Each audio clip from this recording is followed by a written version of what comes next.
منانوالا میں سوئی گیس بحران شدت اختیار کر گیا. کئی دن تک سوئی گیس غائب رہنا معمول ہی بن گیا. شہری مہنگی LPG اور لکڑیاں جلا کر کھانا پکانے پر مجبور ہیں. میاں شیر محمد زرگر رپورٹ کریں گے.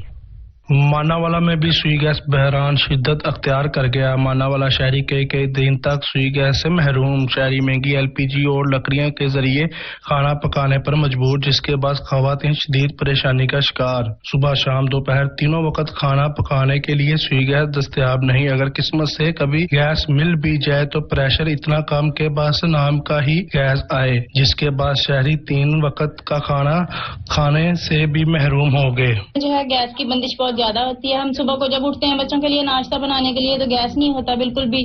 بچوں کو ناشتہ دینے میں بہت پریشانی ہوتی ہے. دوپہر میں بھی یہی کنڈیشن ہے اور شام کو جب تھکے ہارے مرد باہر سے کام کر کے آتے ہیں تو ان کے لیے بھی کھانا بنانے میں بہت پریشانی ہوتی ہے. اس وقت بھی گیس بالکل نہیں ہوتا. مہنگی LPG اور لکڑیاں خرید کر کھانا پکانے پر مجبور ہیں، مگر گزشتہ 2 ماہ سے سوئی گیس کی بندش معمول بن چکی ہے، جس پر ماناوالا کے شہریوں نے اعلیٰ حکام سے نوٹس لینے کا مطالبہ کیا ہے. میاں شیر محمد زرگر، نمائندہ سچ نیوز، ماناوالا.